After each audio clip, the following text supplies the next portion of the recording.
En la tradición cristiana, una reliquia es cualquier resto físico u objeto asociado con un santo o con Jesús. Las reliquias han sido consideradas portadores de lo sagrado, conectando a los fieles con la santidad de la persona a la que pertenecieron. De acuerdo a la Iglesia, las reliquias se clasifican en tres categorías principales. Primero están las reliquias de primera clase. Estas son partes del cuerpo de un santo, desde huesos hasta sangre o cabello. Asimismo, también pueden ser elementos directamente vinculados a Cristo, como por ejemplo, fragmentos de la cruz en la que Él estuvo, clavos o incluso la corona de espinas. Después están las reliquias de segunda clase. Estos son objetos que pertenecieron o fueron usados por un santo en vida. Usualmente son ropa, libros o rosarios, aunque también pueden ser instrumentos relacionados con martirios. Estos son apreciados como recuerdos de la vida santa de la persona. Y por último, tenemos las reliquias de tercera clase, las cuales son pequeños objetos o trozos de tela que han sido tocados por una reliquia de primera clase. Aunque no son parte original de un santo, adquieren significado por contacto y se veneran como bendiciones transmitidas. Por el momento, todo parece bastante bien, pero la cosa se va a poner oscura.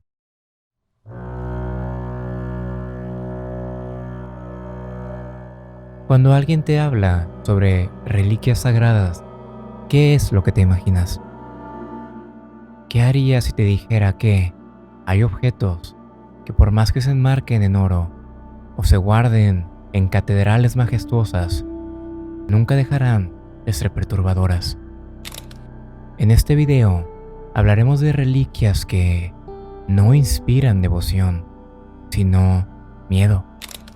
Y lo más inquietante no es que dichas reliquias existan, sino que la misma iglesia, una institución que ha predicado el bien durante siglos, ha conservado estas piezas de una manera bastante extraña. Y nosotros, en este video, juzgaremos hasta qué punto se ha cruzado la línea entre lo sagrado y lo macabro.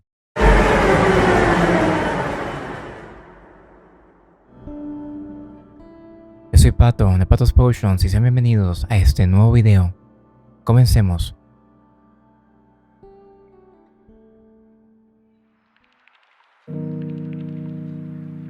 Muchos de ustedes probablemente se estén preguntando, pero ¿por qué veneramos reliquias? Bueno, desde ahí vamos un poco mal, ya que según la creencia cristiana y católica, a nada más que a Dios se puede venerar, por lo que estas reliquias como tal no son para rezarles, sino que se cree que son como una extensión de Dios. Se dice que las personas que se acercan a estas reliquias son un poco más conectadas a Dios, y es por eso que usualmente son objeto de deseos y plegarias. Algunas cuantas de las reliquias de las que estamos a punto de hablar han sido objeto de milagro, o mínimo, eso es lo que la iglesia dice. Pero algo que a mí en lo personal me parece bastante perturbador es que varias de estas reliquias tienen un poco de polémica. Y esto es porque muchas no están comprobadas como tal. No soy quien para juzgar a la iglesia, pero si yo en algún momento traigo un cráneo en la mano y les digo, este es el cráneo de un santo que habló con Jesús, mínimo debería tener alguna prueba que lo corrobore. Pero bueno, estoy adelantando el video. Por lo pronto, ¿qué les parece si vamos comenzando con la primera reliquia?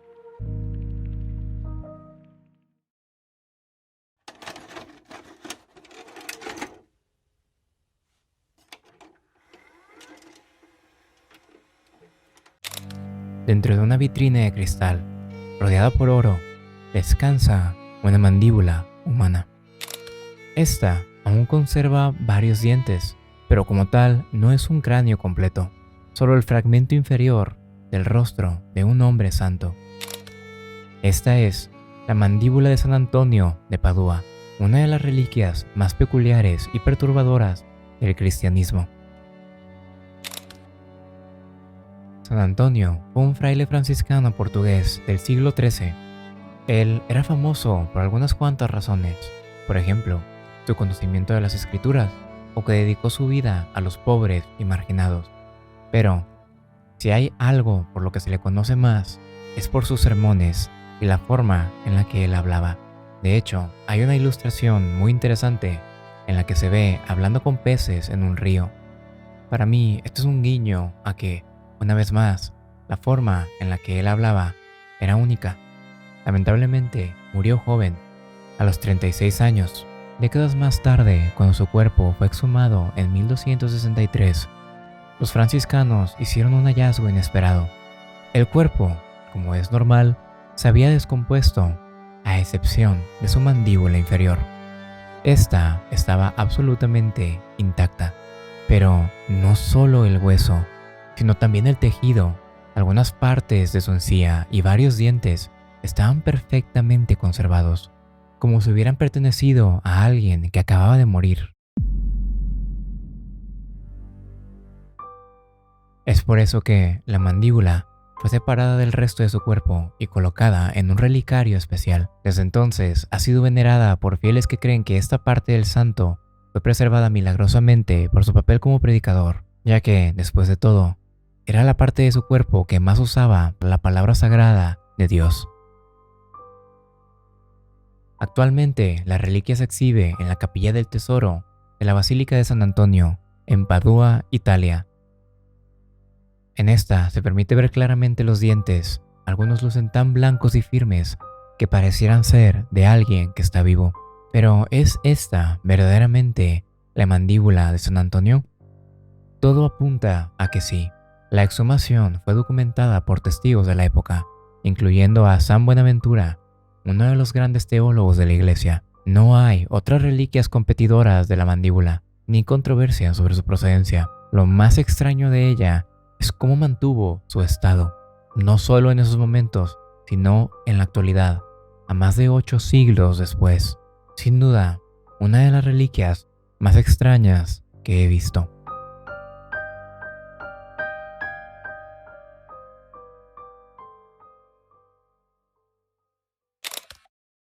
La historia de esta reliquia es tan fascinante como extraña. Santa Catalina de Siena fue una mística dominica italiana, famosa por sus visiones, sus cartas a papas y reyes pidiendo reformas y por lograr que el papado regresara del Aviñón a Roma. Lamentablemente murió a los 33 años y fue reputada como santa casi de inmediato. Sin embargo, ella había nacido y vivido en Siena y los sienenses deseaban tener sus restos de vuelta. Catalina fue enterrada en Roma, en la Basílica de Santa María sopra Minerva. Los habitantes de Siena, decididos a recuperar al menos una parte de su santa, idearon un plan un año después de su muerte. Un grupo de devotos contrabandeó su cabeza fuera de Roma. La leyenda cuenta que, temiendo ser descubiertos en la puerta de la ciudad, colocaron la cabeza de Catalina dentro de un saco y encomendaron su suerte a Dios. Cuando los guardias romanos les pidieron abrir el saco, milagrosamente solo vieron rosas frescas en su interior, a pesar de que ahí seguía el cráneo. Los guardias los dejaron pasar y al llegar a Siena y volver a mirar, las rosas habían desaparecido y la cabeza de la santa era visible de nuevo, intacta. Desde entonces, usualmente Catalina es representada con rosas, recordando este gran milagro. Actualmente, la cabeza momificada de Santa Catalina se conserva en un relicario en la Basílica de Santo Domingo, en Siena. Al entrar a la capilla, puede ver un rostro extraño, pero completo. Junto a ella también se exhibe uno de sus dedos como reliquia de primera clase, mientras que el resto de su cuerpo permanece sepultado en Roma. En lo personal, se me hace bastante mórbido que la cabeza completa esté dentro de una vitrina. El cráneo se puede ver aún cubierto de lo que pareciera ser piel e incluso un poco de cabello. Fue en 1466 que se construyó una capilla especial para colocar la cabeza sagrada de la santa. Se dice que quienes visitan hoy en día la basílica quedan asombrados ante la visión de la incorrupta cabeza. Esta también es una de las reliquias que están muy bien documentadas como perteneciente a Catalina. No hay ninguna otra copia disputándole, por lo que no genera duda entre los historiadores. Eso sí, la forma en la que fue obtenida obviamente es extraña y si se fuera a replicar hoy en día, traería bastantes consecuencias.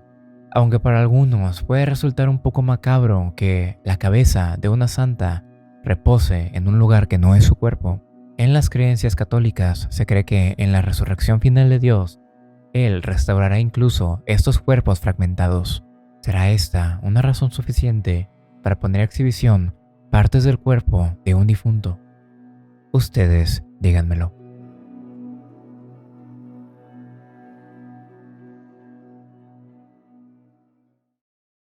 A continuación, hablaremos de lo que en lo personal es la más polémica para mí. Este es el supuesto cráneo de María Magdalena. María Magdalena era una discípula cercana a Jesús. Se cree que ella fue la primera en ver a Cristo resucitado según los evangelios. La Biblia, como tal, no relata su muerte, pero la tradición cristiana se dividió en cuanto a su destino. La Iglesia de Oriente cree que ella murió junto a la Virgen María y a Juan el Apóstol. Por otro lado, la tradición occidental desarrolló la leyenda de que María Magdalena viajó a la Provenza en el sur de Francia para evangelizar. Según esta leyenda, María y su hermano Lázaro huyeron de la Tierra Santa tras la crucifixión, llegando a la costa francesa. Es ahí donde María vivió los últimos 30 años de su vida como penitente en una cueva de la región llamada la Santa Cueva, y al morir fue sepultada en un oratorio en la villa de Saint-Maximin. Siglos más tarde, aproximadamente en el año 1279, según documentos de la época, se redescubrió en Saint-Maximin un antiguo sarcófago de mármol con la inscripción «Aquí yace el cuerpo de la Santa María Magdalena». La tradición cuenta que el hallazgo ocurrió bajo el príncipe Carlos II, quien excavó en la iglesia local tras soñar con el lugar de la sepultura. Dentro del sarcófago se hallaron huesos humanos antiguos. En particular, había un cráneo casi completo, al que curiosamente le faltaba la mandíbula inferior, y adherido a él un pequeño fragmento de tejido seco sobre la frente. Según mi investigación, este es un fragmento de piel conocido como el noli me tangere. Consiste en la parte de la frente que Jesús le tocó a Magdalena tras su resurrección. Tras este hallazgo, la iglesia local declaró los restos como auténticos. Esto provocó un golpe en la iglesia, ya que, desde el siglo XI, la abadía de Vézelay, en Borgoña, aseguraba poseer las reliquias de María Magdalena. Pero a partir de 1280, el Saint-Maximin se convirtió en el nuevo centro magdaleniano, esto siendo apoyado por el Papa Bonifacio VIII. Después se construyó la Basílica de Santa María Magdalena, consagrada en 1295, y las reliquias fueron colocadas en su cripta. Pero aquí lo importante es, ¿realmente será este el cráneo de María Magdalena? No existe como tal ninguna especie de evidencia, ningún registro ni ningún testigo que lo avale. Hasta la fecha, muchos historiadores piensan que la leyenda de Provenza es una tradición medieval sin base. Como tal, los restos que encontraron en esa cueva le podrían pertenecer a cualquier persona. Hoy en día, a la gente creyente se le permite venerarla, pero eso sí, nadie está obligado a creer que estos restos verdaderamente pertenecieron a María Magdalena. Eso será algo que ustedes tendrán que decidir.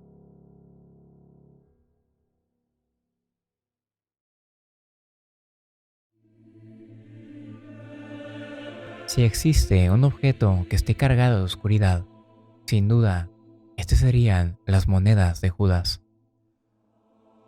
Pero para los que no sepan de qué estoy hablando, Judas Iscariote, el traidor, acordó con sacerdotes entregar a Jesús a cambio de 30 monedas de plata. Según la Biblia, tras el arresto de Jesús, Judas, arrepentido, devolvió las monedas al templo y se quitó su propia vida.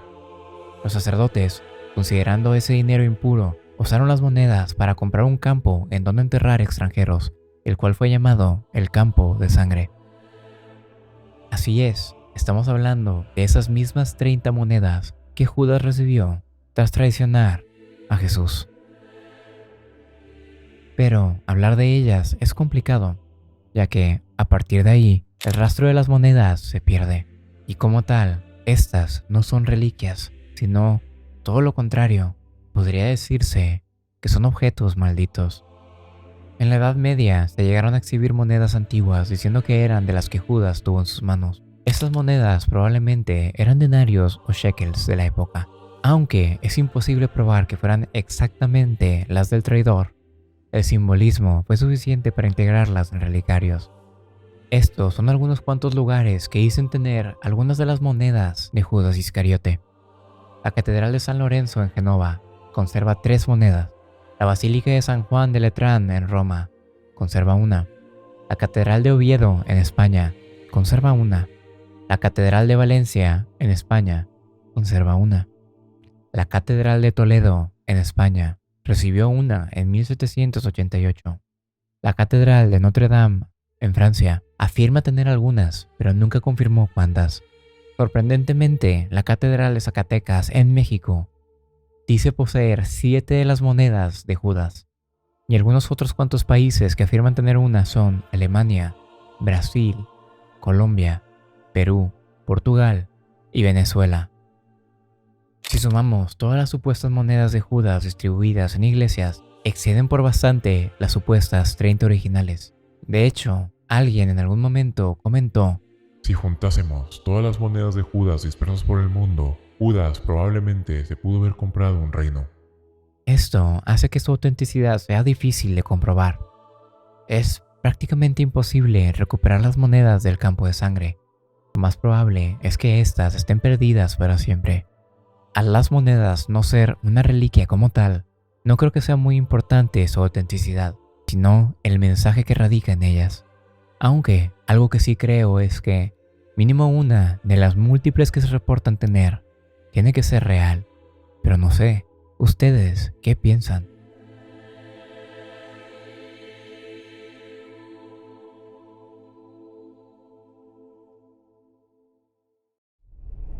San Juan Bautista fue el profeta que bautizó a Jesús y murió decapitado por orden del rey Herodes, aunque parece haber dejado más cabezas de las que tenía.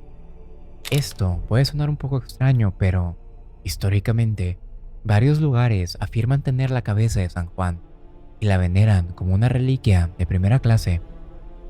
Según la historia, San Juan fue decapitado en la prisión de Maqueronte en el año 30 después de Cristo, y su cabeza fue entregada en una bandeja a la princesa Salome, quien después se la dio a su madre. El cuerpo de Juan fue enterrado por sus discípulos, pero ¿qué pasó con la cabeza? Es ahí donde comienza lo extraño. Algunas fuentes dicen que la madre de Salomé la enterró en el palacio de Herodes en Jerusalén, por miedo a que Juan resucitara. Por otro lado, también se dice que esta fue ocultada en la fortaleza de Maqueronte. Esta tradición cuenta que fue descubierta en Jerusalén durante el reinado de Constantino IV y llevada a Emesa, donde estuvo oculta hasta revelarse milagrosamente en el año 453. Esta era considerada una de las reliquias más prestigiosas que un reino o iglesia podían poseer. Se dice que incluso hubo disputas armadas indirectamente relacionadas con obtenerla. El resultado de esto, múltiples cabezas circulando, y actualmente se destacan 3. La primera está en la mezquita de los Omeyas en Damasco, Siria. En esta basílica se venera un santuario que supuestamente alberga la cabeza de San Juan. La tradición musulmana coincide en que la cabeza fue enterrada allí, y hasta el Papa Juan Pablo II oró frente a ese sepulcro en el 2001. En señal al respeto, esta reliquia llegó probablemente desde Emesa a Damasco, cuando la basílica fue construida en el siglo VIII. Es, en la actualidad, la más legítima y antigua. Por otro lado, la segunda cabeza se encuentra en la iglesia de San Silvestro, en Roma. Desde el siglo VII, esta iglesia afirmaba poseer parte del cráneo de San Juan. Hubo confusión inicialmente sobre de cuál San Juan se hablaba, pero en 1604, el Papa Clemente VIII recibió un fragmento importante del cráneo enviado desde Francia para confirmar que era de Bautista. Hoy, San Silvestro exhibe en una capilla el tope del cráneo, montado en un busto de cera. Como tal, no es el cráneo, solamente la coronilla. Se dice que este fragmento provino de la Catedral de Amiens, Francia, que, a su vez, tenía gran parte de la cara de San Juan. El tercer pseudocráneo de San Juan se encuentra en el Palacio Topkapi, en Estambul. En este antiguo palacio otomano, que en la actualidad es un museo, se muestra un fragmento del cráneo atribuido a San Juan, junto a lo que dicen ser una parte de su mano derecha. Este probablemente viene del legado bizantino de Constantinopla y hasta la fecha es venerado bajo custodia musulmana, pero señalado como Juan el Bautista.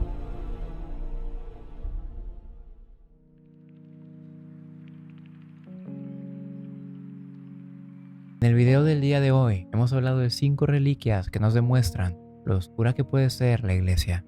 Desde una mandíbula y lengua que no se pudrieron hasta múltiples cráneos, tenemos una colección de reliquias un poco interesante. Pero lo más curioso es que la mayoría de estos objetos han sobrevivido por mínimo un milenio sin deteriorarse. ¿Será que verdaderamente provienen de carácter santo y divino? ¿Y qué hay de las que son falsas? Bueno, hay muchas personas que creen que aunque estas no lleguen a ser 100% auténticas, lo que cuenta es el mensaje y la historia atrás de ellas. Pero que eso no les quitaría su estatus divino. Si cualquier persona puede extraer un cráneo de cualquier cueva o un ataúd, ¿qué es lo que lo hace divino?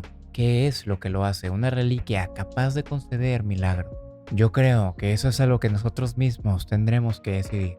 Entiendo la necesidad humana de acercarse a lo divino, pero perturbar el cuerpo de personas va en contra de mi moral, incluso si estas son de carácter santo. Pero bueno, con eso acabamos el video del día de hoy. Si les gustó, no se olviden de compartirlo, de darle like y de suscribirse si no lo han hecho. Pónganme en los comentarios si ustedes han estado cerca de alguna de estas reliquias o si han tenido algún tipo de interacción con otra que no mencioné. Si no se han cansado de escuchar mi voz, les recuerdo que tengo otros 3 canales. Uno donde reacciono a chismes, noticias y hago dinámicas con mis seguidores, Pato RMZ. Otro donde juego videojuegos exclusivamente de terror, Patos Games. Y uno donde subo todos mis en vivos de Twitch para la gente que no me puede ver cuando estoy en vivo, Patos Bots. Y hablando de Twitch, les recuerdo que hago streams ahí lunes, miércoles y jueves de 4 a 6 pm y los domingos de 8 a 10, todo hora México. Si les interesa cualquiera de estos links, los voy a dejar abajo en la caja de descripción. Y ahora sí que sí me retiro, sin antes agradecerles nuevamente por haber llegado al final del video. Nos vemos la siguiente semana con el próximo. Hasta la próxima y chao chao.